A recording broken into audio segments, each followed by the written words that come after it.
தமிழகத்தில் திமுக வந்து நம்புகிற ஒரு மிகப்பெரிய விஷயம் என்னென்னா ஆன்டி பிஜேபி வேவ், மோடி எதிர்ப்பு. அதாவது பிஜேபியோட மோடி எதிர்ப்பு.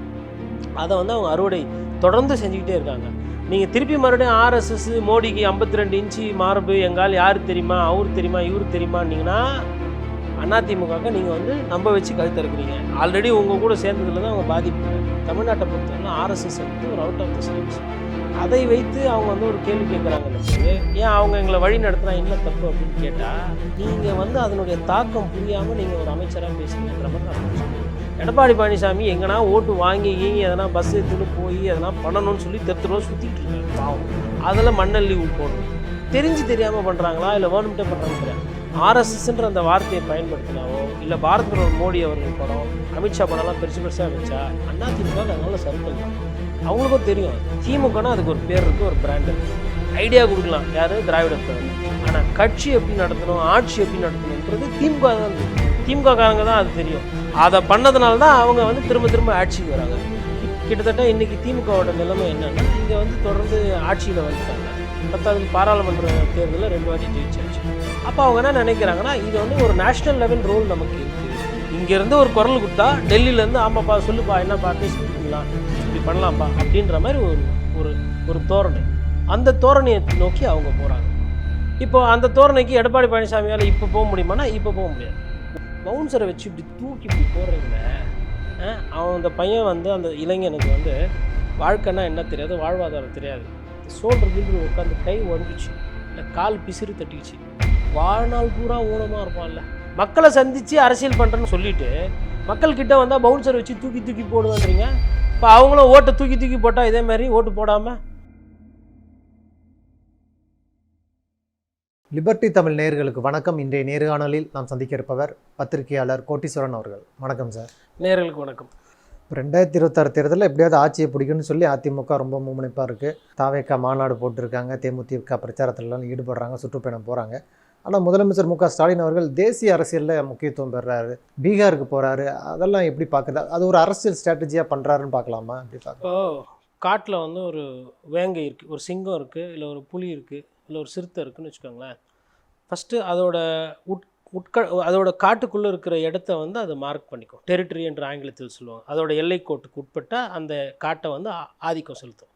அதை ஆதிக்கம் செலுத்திய பின்பு அது என்ன பண்ணால் தன்னோட எல்லைக்கோட்டை வந்து அதிகரிக்கும். கிட்டத்தட்ட இன்றைக்கி திமுகவோட நிலைமை என்னென்னா, இங்கே வந்து தொடர்ந்து ஆட்சியில் வந்துட்டாங்க. 10வது பாராளுமன்ற தேர்தலில் 2 வாட்டி ஜெயிச்சாச்சு. அப்போ அவங்க என்ன நினைக்கிறாங்கன்னா, இது வந்து ஒரு நேஷ்னல் லெவல் ரோல் நமக்கு இருக்குது. அதாவது அங்கே போய் எம்பி நின்று ஜெயிக்கிறது கிடையாது. இங்கேருந்து ஒரு குரல் கொடுத்தா டெல்லியிலேருந்து ஆமாப்பா சொல்லுப்பா என்னப்பா பேசி தீர்த்துக்கலாம் இப்படி பண்ணலாம்ப்பா அப்படின்ற மாதிரி ஒரு தோரணை. அந்த தோரணையை நோக்கி அவங்க போகிறாங்க. இப்போ அந்த தோரணைக்கு எடப்பாடி பழனிசாமியால் இப்போ போக முடியுமானா இப்போ போக முடியாது. ஒருவேளை அவர் தேர்தலில் நின்று ஜெயிச்சு முதலமைச்சர் ஆகிறாரு அப்படின்னா அப்போது அவர் பேச்சு எடுப்படும். கடந்த காலத்தில் சந்திரபாபு நாயுடு பார்த்துருக்கோம். கிங் மேக்கர் என்று அழைக்கப்படுவார் இந்திய அரசியல். ஏன்னா சந்திரபாபு நாயுடு அவர்களோட எண்ணோட்டம், அவர்கள் என்ன நினைக்கிறாரு அப்படின்றது நேஷ்னல் பாலிசியில் மத்திய அரசாங்கத்து மூலிமா அது பிரதிபலித்த காலமெல்லாம் உண்டு. அந்த மாதிரி ஒருத்தர் ஒரு பீரியடில் இருப்பாங்க. ஸ்டாலின் அவர்களுக்கு நான் முன்னாடியே சொன்ன மாதிரி எந்த மாதிரி இருக்குது. அதனால தான் அவர் வந்து அந்த தேசிய அரசியலில் ஃபோக்கஸ் பண்ண வேண்டிய ஒன்று கட்டாயம் இருக்குது. ஏன்னா பிஜேபியை கொள்கை ரீதியாகவோ சரி அரசியல் ரீதியாகவோ வீழ்த்தணும்னு நினைக்கிறாரு. அவருக்கு இந்த கொள்கை எதிரி அரசியல் எதிரி தனித்தனியாலாம் இல்லை, ஒரே எதிரி தான் பிஜேபி. ஃபஸ்ட்டு அங்கே பிஜேபி, இங்கே மாநிலத்தில் இல்லை பிஜேபி சார்ந்த கட்சிகள் அப்படி கூட வச்சுக்கலாம். இதில் குழப்பிக்கின்னு இருக்கிறது யாருன்னா நம்மால் தான், இந்த தாவேக்கா தான். விஜய் அவர்கள் என்னமோ ஏதோ ஒன்று சொல்ல போய் அதில் டீட்டெயில்ஸ் கேட்டிங்கன்னா தெரியாமல் திரு முழிக்கிறது அந்த மாதிரி. நீங்கள் பாருங்கள், இதில் ரொம்ப இன்னொன்று கவனிக்க வேண்டியது என்னென்னா, இந்த பீகார் தேர்தல் வெற்றிக்கு வந்து எல்லா இந்திய கூட்டணி தலைவர்களும் வந்து வியூகங்களோ இல்லை வேலைகளோ செய்கிறாங்க. ஒரு நாள் வந்து இல்லை 2 நாள் வந்து இங்கே இருக்கிற வேலையெல்லாம் விட்டுட்டு போயிட்டு இன்னொரு மாநிலத்தில் போய் உட்காந்து பிரச்சாரம் பண்ணுறது அப்படின்றது இது அந்த மாநிலத்துக்கு உண்டான தேர்தலாக பார்க்காம இது இந்திய திருநாட்டுக்கு தேவைப்படுற ஒரு முக்கியமான தேர்தலாக தான் அவங்க பார்க்குறாங்க. அது இப்போ அந்த மாதிரி ஒரு பார்வை இந்த மற்ற 2 பேருக்கு இருக்காது. அதுவும் குறிப்பாக நீங்கள் வந்து விஜய் அவர்களோட அந்த தன்மை, பேசுகின்ற வார்த்தைகள்லாம் பார்த்தா எனக்கு நகைச்சுவை தான் வருதுங்க. ஏங்க, ஒரு முதலமைச்சர் மீது 1000 விமர்சனம் வைக்கலாங்க. ஒரு ஊழல் இருக்குது, ஊழல் குற்றச்சாட்டுகள் இருக்குது வச்சா கூட அரசியலுங்க. அங்கிள்னு கூப்பிட்றது, அதை வச்சு நையாண்டி பண்ணுறது, என்ன யார் இதெல்லாம் எழுதி கொடுக்குறாங்க, அவருக்கு யார் சொல்லி கொடுக்குறாங்கன்னு தெரியல. திருப்பி அவங்க எதனா இப்போ இது இப்படியே போச்சுன்னா எங்கே தெரியுங்களா போகும், 4 பேர் வந்து திருப்பி பூமர் அங்கிள் அப்படின்பாங்க. அப்புறம் இப்போ பாருங்கள், ஒரு சில பேர் திமுகவில் இருக்கிறவங்கள வந்து போயிட்டு வேறு மாதிரி பேசுகிறாங்க, ஆண்டின்லாம் பேசுகிறாங்க. இது நல்லாவா இருக்குது சொல்லுங்கள்? 60 ரூபாய் இல்லை இந்த அரசியல், ஏன் இப்படியெல்லாம் பேசணும்? ஆனால் தாவேக்காவை பார்த்து திமுக பயப்படுது. எந்த பயமும் கிடையாது. பொய் இவங்க வழக்கு, பவுன்சர்களை வச்சு பவுன்சர்களை தாக்கிட்டாங்க. பவுன்சர்கள் எதுக்கு வைக்கணும்? ஒரு நிகழ்ச்சி வருது, நடிகை போகிறாங்க அப்படின்னா நடிகை வந்து கொஞ்சம் நல்ல ட்ரெஸ்ஸு இல்லை கொஞ்சம் கம்மியாக ட்ரெஸ்ஸு போட்டு போவாங்க. நடிகை யாரும் எதுவும் பண்ணிடக்கூடாதுன்றதுக்கு 4 பவுன்சர் வச்சா ரைட்டு. நீங்கள் யார், எதுக்கு வரீங்க? அரசியலுக்கு வரீங்க. அரசியல்னால் யார்? மக்களை போய் பார்க்குறது. ஒரு இடத்துல குண்டு வெடிப்பு ஆகி போச்சு, இல்லை ஒரு இடத்துல ட்ரெயின் ஆக்சிடென்ட் ஆயிடுச்சு, இல்லை ஒரு இடத்துல வந்து நெருப்பு பற்றி குடிசெல்லாம் எரிஞ்சு போச்சு, அங்கே வந்து எதிர்பாராத விதமாக இல்லை ஒரு கள்ள சாராயத்தினால ஒரு 20 பேர் செத்து போயிட்டாங்க, எதிர்பாராத விதமாக சாவு ஆகிப்போச்சு. அப்போ போய் பார்க்க மாட்டிங்களா? கூட்டம் வந்துடும் கம்முன்னு உட்காண்டே இருப்பீங்களா? ஷூட்டிங்காக நடக்குதுங்க அரசியல். அப்போ உங்களுக்கு அவ்வளோ கூட்டம் வருது, நான் இதுக்கெல்லாம் போக மாட்டேன்னா ஃபஸ்ட்டு அரசியலுக்கே வரக்கூடாது. சரி வந்துட்டீங்க ரைட்டு, பவுன்சருக்கு அங்கே என்ன வேலை? 2வது மாநாடு போட்டிருக்காரு, அதற்குள்ளே அவர் மீது வழக்கு. நான் 2 கட்சியில் நடக்கக்கூடிய ஒரு விஷயத்த சொல்கிறாங்க. சமீபத்தில் சிதம்பரத்துக்கு போயிருந்தேன் நான். முதல்வர் வந்து அங்கே வந்து அந்த உங்களுடன் ஸ்டாலின் திட்டத்தும் அதுவும் இதெல்லாம் பண்ணியிருந்தாங்க. அந்த கான்வாய் போகுது. அப்போ வந்து ஒருத்தர் வந்து கட்சிக்காரர் வந்து தலைவா தலைவா தலைவா தலைவான்னு வராங்க. அங்கேயும் இந்த காவல்துறையில் பவுன்சர் மாதிரி இருக்காங்க, கையை இப்படி வச்சு இப்படி நிறுத்துகிறாங்க. அவன் பார்த்துட்டு போகிறாங்க ஒரு வாட்டிங்க, இங்கேருந்தே பாரு கிட்ட போய் மேலே, அவ்வளோதான் முடிஞ்சு போச்சு. இது ஒரு பார்வை. இன்னொன்றுத்தில் வந்துட்டு இப்போது எழுச்சி பயணத்தில் எடப்பாடி பழனிசாமி போகிறாரு. அந்த வண்டி போகிறதுக்கு முன்னாடி வந்து வழி விட மாட்டேன்றாங்க. ஒரு 4-5 பேர் நின்று தலைவன் பஸ்ஸை விட்டு இறங்கினா தான் ஆச்சு அப்படின்னு அவங்க கலாட்டா பண்ணுறாங்க. அந்த கட்சிக்காரங்க போய் கிளியர் பண்ணுறாங்க, திட்டுறான். நீ என்ன, அவர் ஊருக்கு வந்துக்கிறாரு பார்த்துட்டு போக சொல்லுன்றான். அப்போ கெஞ்சி கூத்தாடி, அப்பா இல்லைப்பா வழி விடுப்பா, போகணும்ப்பா அவருக்கு நிறைய இடம் போகணும் அப்படி. அப்போ 2 எடுத்துக்காட்டு காட்டினேன். ஒன்று காவல்துறையோ இல்லை திமுக அணியில் இருக்கிறவங்க சிஎம் கான்வாய் போகும்போது பார்க்கணுன்றாங்க, அதை வந்து கட்டுப்படுத்துகிறாங்க. ஆனால் அது வந்து ஒரு அணுகுமுறை இருக்குது, அங்கே வந்து ஒரு ரெகுலேஷன் இருக்குது. இந்த சைடில் வந்து போலீஸ்லாம் கிடையாதுன்னா எதிர்க்கட்சி பேசி கீசி அப்படியே தள்ளி லாவகமாக தள்ளி அப்படியே இட்டுன்னு போயிடுறாங்க. இது 2 ஒரு அணுகுமுறைங்க. இதே இவர்கிட்ட கிரீஸ் எடுத்து போடுறது, யார் அந்த தொண்டம் வரக்கூடாது, தலைவரை பார்த்துடக்கூடாது, நீங்களே கூப்பிடுவீங்க வாங்க மாநாட்டுக்குன்னு, அப்புறம் நீங்களே கிரீஸ் போடுவீங்க. சரி அதுவும் ரைட்டு, யாராவது ஒருத்தன் ஏறிட்டான்ப்பா, உங்கள் ஆளுங்க ஏறுவாங்க தாவாங்க குதிப்பான்னு ஆல்ரெடி சீமான் சொல்லிக்கிறாரு. இப்போ உஷாராக இருக்கணும். பவுன்சரை வச்சு இப்படி தூக்கி இப்படி போடுறீங்களே, அவன் அந்த பையன் வந்து அந்த இளைஞனுக்கு வந்து வாழ்க்கைன்னா என்ன தெரியாது, வாழ்வாதாரம் தெரியாது. இந்த சோல்டர் கீழ்ரு உட்காந்து கை ஒழிஞ்சிச்சு இல்லை கால் பிசிறு தட்டிக்கிச்சு, வாழ்நாள் பூரா ஊனமாக இருப்பான்ல. உங்களை பார்க்க வந்த ஒரே காரணத்துக்கு தவிர்த்து அவன் வேறு என்ன தப்பு பண்ணுறான்? என்ன கூட்டம் செய்கிறதுனா ஆளை வச்சு அதை அன்பாக பாருங்கள், இல்லைன்னா கூட்டத்தை கம்மியாக சேருங்க. மக்களை சந்தித்து அரசியல் பண்ணுறேன்னு வந்துவிட்டு சொல்லிவிட்டு மக்கள்கிட்ட வந்தால் பவுன்சர் வச்சு தூக்கி தூக்கி போடுவேன்றீங்க. இப்போ அவங்களும் ஓட்டை தூக்கி தூக்கி போட்டால் இதே மாதிரி ஓட்டு போடாமல் அதெல்லாம் அந்த இளைஞர்கள் வந்து யோசிக்கிற தன்மை இல்லை. பழைய மாதிரி கலைஞர் அவர்களோ அண்ணா அவர்களோ இல்லை எம்ஜிஆர் அவர்களோ இருந்தாங்கன்னா பேசி புரிய வச்சு இதுதான் அரசியல்னு புரிய சொல்கிறாங்க. இன்றைக்கி அந்த மாதிரி தலைவர்கள் இல்லை புரிய வைக்கிறதுக்கு இல்லையே சமுதாயத்துக்கு. சீமான் ஏதோ முயற்சி பண்ணுறாரு. இருந்தாலும் கூட விஜய் அவர்களோட போகிற அந்த பாதை இருக்குது பாருங்கள், அதை வந்து ஒரு அரசியல் கட்சியாக இன்னும் அவங்க மாறலைன்ற மாதிரி தான் நான் பார்க்குறேன். அன்றைக்கி நடந்தது நான் சொல்கிறேன் ஷூட்டிங், அதனால தான் கேரவன் இருந்துச்சு, அதனால தான் பவுன்சர் இருந்தாங்க, அதனால தான் அங்கே வந்து கொள்கை பேசப்படவில்லை. அங்கே பேசப்பட்டதெல்லாம் பூரா பஞ்சு டைலாக். அப்போ பஞ்சு டைலாக் இருக்குது, என்ன சண்டை காட்சிகள் ஒன்றும் இல்லை, அதுக்கு பதிலாக பவுன்சர் காட்சிகள் இருந்தது. அப்போது அதாவதுங்க நீங்கள் மாநாடு எல்லாரும் பண்ணியிருக்காங்கங்க. அதிமுக ஒரு மாநாடு பண்ணாங்க, திமுக நிறைய மாநாடு போட்டிருக்காங்க. எங்கன்னா மாநாட்டில் வந்து குடிக்கிற தண்ணியை எடுத்து கழிவறைக்கு பயன்படுத்தினாங்க நீங்கள் செய்தி படித்தது உண்டா? தரையில் போட்டுக்கிற தரை விரிப்பானை தூக்கிட்டு எடுத்துகிட்டு போனாங்கன்னு படித்தது உண்டா? சேரை உடைக்கிறது, டேபிளை உடைக்கிறது, இதெல்லாம் நீங்கள் எங்கன்னா பார்த்தீங்களா? அப்போது நாம் தமிழர் கட்சியில் தொண்டர்கள் கூடுறாங்க, நேர்மையாக நடந்து அமைதியாக இருக்கிறாங்க, கொள்கை பேசுகிறாங்க, சிரிக்கிறாங்க, 6 வாரம் விசில் சத்தம், அதோட ரைட்டு. முடிஞ்சால் குப்பையும் பொறுக்கி எடுத்துகிட்டு போய் போடுறாங்க. காங்கிரஸ் கட்சியில் ஓகே, இப்போ சமீப காலமாக மாநாடு போகிறது கிடையாது, கூட்டமும் வர்றது கிடையாது, விட்டுருவோம். பாஜக ஏதோ தனியாக போட்டால் கூட்டம் வராதுன்னு சொல்லிட்டு என்ன பண்ணிடுறாங்க, அதனால் ஒரு சாமியை கூட சேர்த்துக்குவாங்க, முருகரை சேர்த்துக்குவாங்க, கிருஷ்ணரை சேர்த்துக்குவாங்க. அந்த கிருஷ்ண ஜெயந்தியோ இல்லை முருகருக்கு ஒரு நாள் நல்ல அன்றைக்கி போட்டு அன்றைக்கி என்ன பண்ணிடுறது, கோயிலுக்கு வர கூட்டத்தை பாரதிய ஜனதா கட்சிக்கு அந்த கூட்டமாக காட்டி அவங்களும் போட்டுறாங்க. அந்த கூட்டத்துலேயும் யாரும் வந்து சேரை உடைக்கிறதில்ல, உண்டியை தூக்கின்னு போகிறதில்ல, கம்பியை வளைக்கிறதில்ல, எதுவும் பண்ணுறதில்ல. சர்க்கஸ் கூடார மாதிரி ஆகுது உங்களோட மாநாடு. இதில் ஃபஸ்ட்டு நான் கூட வந்து தப்புன்னு சொல்லிட்டு திமுக பண்ணுறது சரியில்லைன்ற மாதிரி ஒரு நேர்காணல் ஒருத்தருக்கு பேசியிருந்தேன். அப்புறம் தான் எனக்கு உண்மை தெரியும், முன்னாடி மாநாட்டில் நடந்த அந்த சாலையில் நடந்த பிரச்சனையினால அவங்க சேரு குத்தா உடச்சிருவாங்க. இவங்க வந்து உட்காந்து அமைதியாக பார்க்குறவங்க கிடையாது. இவங்க வந்து குச்சே இந்த காட்டில் இருக்க தன்மை போல் குதித்து தான் இவங்க பார்ப்பாங்க. அப்போ குதித்து பார்க்கும்போது உடஞ்சி போயிடும் அப்படின்னு சொல்லிட்டு கொடுக்கல. அப்போ அந்த கான்ட்ராக்டர் எடுத்த முடிவு சரிதானே?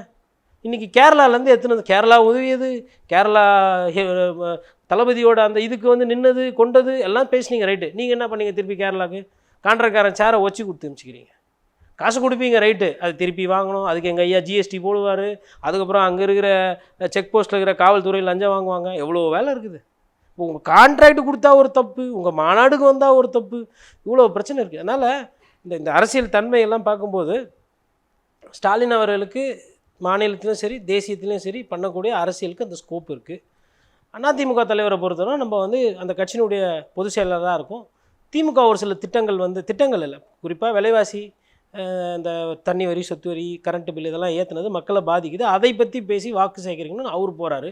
இதில் எந்த ஸ்கோப்புமே இல்லாமல் இதில் பிஜேபி டிஎம்கே இதை தவிர்த்து அது என்ன பண்ணுது, 38 அமெண்ட்மெண்ட்னால் என்ன, கல்வி மாநில அட்டவணையில் இருக்கா, மத்திய அட்டவணையில் இருக்கா, இல்லை நீட்டுக்குள்ளே என்ன பிரச்சனை இருக்குது, நெக்ஸ்ட்டுனா என்ன பிரச்சனை இருக்குது, எதுவுமே தெரியாமல் எல்லாமே நுனி நாக்கில் அப்படி பேசிட்டு நானும் அரசியல் கட்சி நடத்துகிறேன். அதனால் அந்த தாவேக்கா வந்து நீங்கள் இதை தவிர்க்கலாம். இதில் வந்து ஒரு தீவிரமான வந்து ஒரு விஷயம் பாராட்டலாம். அதாவது தன்னுடைய தொண்டர்கள், அதாவது படம் பார்க்க வர ரசிகர்களுக்கு தாவேக்கான்னு ஒரு கட்சி இருக்குது அப்படின்னு ஒரு அறிமுகம் கொடுத்துருக்குறாரு. அரசியல் படுத்தவில்லை, இன்னும் அரசியல் பட்டா மாதிரி தெரியல. ஏங்க எல்லாம் போய் கேள்வி கேட்குறாங்கங்க. அங்கே 5 தலைவர்களை பற்றி சொல்லுங்கள், அஞ்சலை அம்மாள் பற்றி சொல்லுங்கள், வேலுநாச்சியார் பற்றி சொல்லுங்கன்னா அப்புறம் இன்னொருத்தர்கிட்ட போய் கேட்குறாங்க, எத்தனை வருஷமாக நீங்கள் சேர்ந்துருக்கீங்க இந்த கட்சியில்? 30 வருஷன்றாப்புல. அப்போ என்ன புரிதல் இருக்குது, என்ன மனநிலை இருக்குது? என்னோட பிரச்சனை என்னன்னா, ஒரு பத்திரிக்கையாரா நாளைக்கு இவங்கெல்லாம் வந்து விஜய் பெருசானா கவுன்சிலர் ஆவாங்க, நாளைக்கு விஜய் முதலமைச்சர் ஆனால் இவங்கெல்லாம் சட்டமன்ற உறுப்பினர் ஆவாங்க. அப்போ நீங்கள் போயிட்டு ஆதார் கார்டுனா ரேஷன் கார்டா, அதுதான் இங்கே கிடையாது. அது போய் எங்கே இப்படி கூட கேட்டு தளபதி அப்படின்னு பாட்டு கூட ஓடிக்கிட்டு இருக்கோம் பேக்ரவுண்டில். அப்போ மக்கள் பிரச்சனையே புரியாது. மக்கள் பிரச்சனையை வந்து விஜய் அவர்கள் ஃபஸ்ட்டு அதை சொல்லிக் கொடுக்கணும். அதை சொல்லி கொடுத்துட்டு அதுக்கப்புறமா அந்த இளைஞர் பட்டாளத்தை அரசியல்வாதிகளாக மாற்றி விட்டு அதுக்கப்புறமா அவர் வந்தார்னா சூப்பர், அவர் முதலமைச்சர் ஆகிறதுக்கு வாய்ப்பு இருக்கும். பட் அதுக்கு முன்னாடி ஆரம்பிக்கிறதுக்கு முன்னாடி அலப்பறை தான் அதிகமாக இருக்குது. எடப்பாடி பழனிசாமி தொடர்ச்சியாக சுற்றுப்பயணத்தில் இருக்கிறாரு. இடையில அந்த ஆம்புலன்ஸ் விஷயம் ரொம்ப சர்ச்சையாச்சு. இப்போ எல்முருகன் சொல்கிறாரு, ஆர்எஸ்எஸ் அதிமுகவை வழிநடத்துறதுல என்ன தவறு இருக்குது, ஆர்எஸ்எஸ் வழிநடத்தினா என்ன தப்பு அப்படின்னு ஒரு கேள்வியை முன்வைக்கிறாரு. ஏற்கனவே நாங்கள் யாருக்கும் அடிமை இல்லை, யாருக்கு கட்டுப்பாட்டில் இல்லைன்னு எடப்பாடி பழனிசாமி சொல்லியிருந்தாரு. இப்போ எல்முருகன் அவருடைய இந்த கருத்தை எப்படி பார்க்குறீங்க? அதாவதுங்க, பாரதிய ஜனதா கட்சியில் முதிர்ச்சி கம்மியாக இருக்கவர்களுக்கு நிறைய முக்கியத்துவம் கொடுத்து பதவிகள்லாம் கொடுத்துருக்குறாங்க. கிட்டத்தட்ட ஐயா அண்ணாமலை அந்த வகை தான். அண்ணா எல்முருகன் வந்து பொதுவாக கொஞ்சம் உஷாராக இருப்பார் இந்த மாதிரி விஷயத்தில். ஏன் இப்படி வார்த்தையை விட்றாரு தெரில. ஆர்எஸ்எஸ்க்கு இல்லை, ஆர்எஸ்எஸ்க்கு இயக்குது பாருங்கள் பாஜக கட்சி, அதுக்கே இங்கே செல்வாக்கு கிடையாது. ஆர்எஸ்எஸ்னால் நிறைய பேருக்கு வந்து என்னப்பா இது புதுசாகுது, என்சிசி தெரியும், என்எஸ்எஸ் தெரியும், தமிழ்நாட்டில் ஆர்எஸ்எஸ் தெரியாது. அப்படி இருக்கும்போது எதுக்கு சொல்கிறேன்னா, எச் ராஜா அவர்கள் இந்த மாதிரி ஒரு ஸ்கவுட்ஸு சாரணியர் அணியில் நின்று தோத்தார், ஞாபகம் இருக்குங்களா? அதுதான் சொல்கிறேன். என்சிசி என்எஸ்எஸ் தெரியும், ஆர்எஸ்எஸ் தெரியாது. அப்படி இருக்கும்போது இன்னொன்று, ஆர்எஸ்எஸ்க்கு இங்கே வந்து ரொம்ப காலமாக வந்து கெட்ட பேரை வந்து ஊற வச்சு பிரச்சாரம் பண்ணி வச்சுருக்குறாங்க.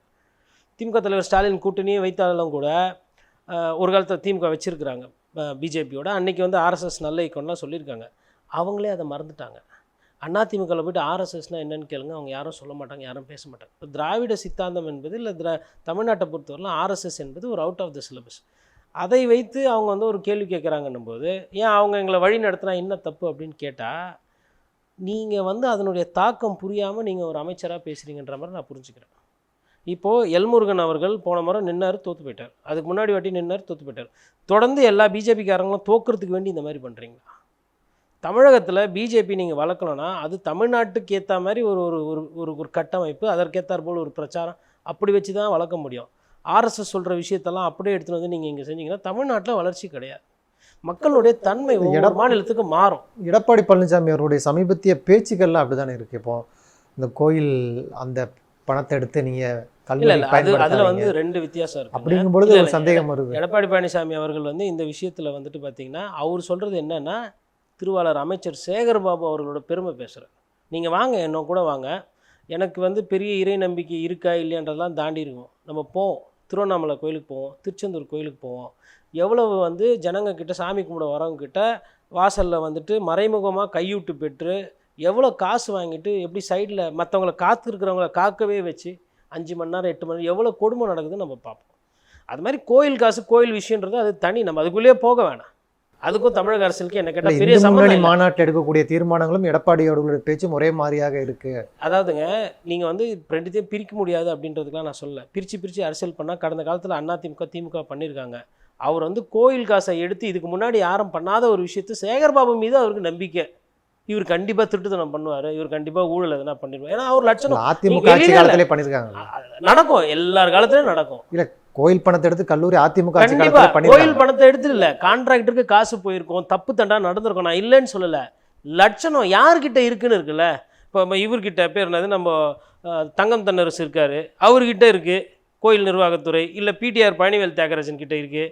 இல்லை மா சுப்பிரமணியன் ஒரு வேளை இந்து அறநிலையத்துறை அமைச்சராக இருந்தால் இந்த மாதிரி எடப்பாடி பழனிசாமி விமர்சனம் வச்சிருக்க மாட்டார். யார் கையில் சாவி இருக்குது, கோயில் சாவின்னுமோ ஒரு சந்தேகம் வருது. அதனால் இவங்க சொல்கிறாங்க, அப்படி பேசுகிறாங்க. மற்றபடி இவங்களுக்கு வந்து கோயில் அரசியல் பண்ணி வாக்கு சேகரிக்கணும் அப்படின்றது அதிமுகவில் எந்த காலத்துலேயும் பண்ணதில்லை. இப்போ கம்மிங் பேக் டு ஆர்எஸ்எஸை பொறுத்தவரையில், எல்முருகனை பொறுத்தவரையில் என்னென்னா, எடப்பாடி பழனிசாமி எங்கன்னா ஓட்டு வாங்கி எதனா பஸ்ஸு எடுத்துன்னு போய் எதனா பண்ணணும்னு சொல்லி தெருத்துருவா சுற்றிக்கிட்டு இருக்காரு பாவம். அதில் மண்ணள்ளி போடுறது தெரிஞ்சு தெரியாமல் பண்ணுறாங்களா இல்லை வேணும்ட்டே பண்ணுறாங்கன்னு தெரியாது. ஆர்எஸ்எஸ்ன்ற அந்த வார்த்தையை பயன்படுத்தினாவோ இல்லை பாரத பிரதமர் மோடி அவர்கள் படம், அமித்ஷா படம்லாம் பெருசாக வச்சா அதிமுக அதனால சர்க்கிள் தான். அவங்களுக்கும் தெரியும், அது தெரியாமல் கிடையாது. ஆனால் இருந்தாலும் நம்ம பத்திரிகையாளர் நம்ம சும்மா இருக்க மாட்டோம்ல. நம்ம என்ன போகணும், முருகன் கிட்ட போயிட்டு என்னங்க ஆர்எஸ்எஸ் தானே எல்லாமே உங்களுக்கு அதுதானே அப்படின்னும் போது அவர் என்ன பண்ணுவார், தாயக்கம்ல அவர் விட்டு கொடுக்க முடியாது. இது எப்படின்னா, தமிழகத்தில் இப்போது திமுகனா அதுக்கு ஒரு பேர் இருக்குது, ஒரு பிராண்ட் இருக்குது. ஐடியா கொடுக்கலாம் யார், திராவிடர் கழகம் இல்லை பெரியார் பாசறையில் இருக்கிறவங்க ஐடியா கொடுக்கலாம். ஆனால் கட்சி எப்படி நடத்தணும், ஆட்சி எப்படி நடத்தணுன்றது திமுக தான் தெரியும். திமுககாரங்க தான் அது தெரியும். அதை பண்ணதுனால தான் அவங்க வந்து திரும்ப ஆட்சிக்கு வராங்க. இல்லை எங்களுக்கு வந்து திராவிடர் கழகம் ஐயா வீரமணி சொல்கிறது தான் எல்லாமே அப்படின்னு எல்லாத்தையும் அப்படியே ஏற்றுக்கிட்டாங்கன்னா இருக்கிற ஓட்டம் போயிடும். இது வந்து ஆர்எஸ்எஸ்க்கும் இது பொருந்தும், திகாக்கும் இது பொருந்தும். அதனால தான் இதை ரெண்டுத்தையுமே தள்ளி வைக்கிறாங்க. பட் ஒரு சிலர் என்ன பண்ணிவிடுவாங்கன்னா, அந்த மோகம் அதிகமாக இருக்கிற காரணத்தினால ஆர்எஸ்எஸ் இந்த 2 சித்தாந்தமே மக்களால் பெருசாக ஏற்றுக்கொள்ளப்படாத சித்தாந்தன்றது என்னோட புரிதல். ஓட்டு ஒரு கட்சி வந்து இப்போ நீங்கள் வந்து ஆர்எஸ்எஸ்ஸையும் திகாவையும் வந்து அரசியல் கட்சியாக பார்க்கக்கூடாது. அவங்க ஒரு கொள்கை, அந்த கொள்கையை வந்து அவங்களுக்கு யாரெல்லாம் அவங்களுக்கு பிடிக்குதோ அவங்க மேலே திணிப்பாங்க, அவங்கள சப்ஸ்கிரைப் பண்ண சொல்லுவாங்க, அதோட முடியுது.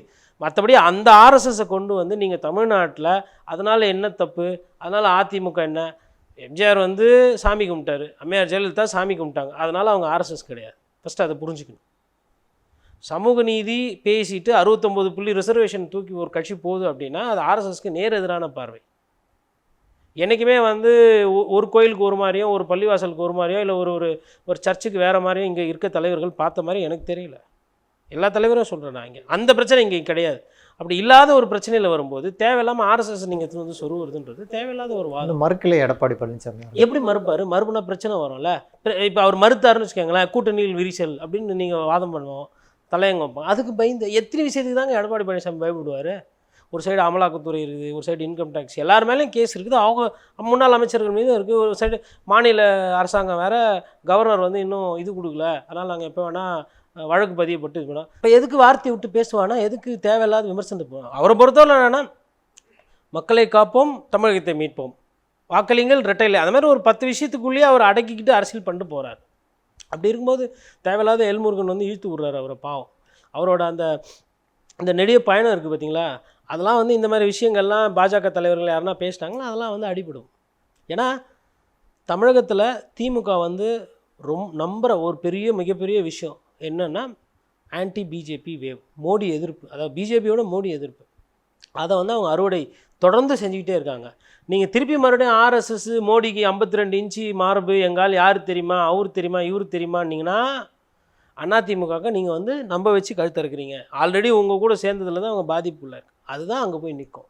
அமைதியாக அதிமுக பேச்சு போகாமல் அமைதியாக விட்டுட்டிங்கன்னா அவங்க ஏதோ பார்த்துக்கிட்டு ஜெயிச்சு கொடுப்பாங்க, அவங்க ஏதோ ஆட்சி மாற்றம் வரும்னு அவங்க நம்புகிறாங்க. அதில் இவங்க மண்ணள்ளி போட்டுட்ருக்குறாங்க. இதுதான் வேலை பிஜேபி. இதே நீங்கள் பாருங்கள், நயினார் நாகேந்திரன் அவர்களோ இல்லை வானதி ஸ்ரீனிவாசன் அவர்களோ இல்லை உங்களுக்கு மதுரையில் பேராசிரியர் இருக்கிறாரு, ப்ரொஃபஸர் ராம் ஸ்ரீனிவாசன் அவர்களோ, இல்லை கராத்தே தியாகராஜன் அவர்களோ. கராத்தே தியாகராஜன்லாம் லோக்கல் பாலிடிக்ஸே தெரியும், எது பேசலாம் எது பேசக்கூடாது அப்படின்ற அந்த ஒரு விஷயம் இருக்குது. இப்போது அண்ணாமலை அவர்களுக்கு எல்முருகன் அவர்களுக்கெல்லாம் வந்து என்ன பிரச்சனைனா, சம்டைம்ஸ் அந்த அடிக்கடி அந்த டெல்லி போயிட்டு வர்றதுனாலையும், பீகார் குஜராத்லாம் போயிட்டு வர்றதுனாலையும் அந்த அது ஒட்டிக்குது அவங்களுக்கு. அவங்க இங்கே தென்னிந்தியாவுக்குள்ளேயே சுற்றிக்கிட்டு இருந்தாங்கன்னா அந்த பிரச்சனை வராது. அது டெல்லியோட இன்ஃப்ளூயன்ஸ் தான், வேறு ஒன்றும் கிடையாது. நன்றி. நான் நிறையா நல்ல தகவல்களை நேயர்களுக்கு சொல்லியிருக்கீங்க. உங்களுடைய நேரத்துக்கு மிக்க நன்றி. நன்றி.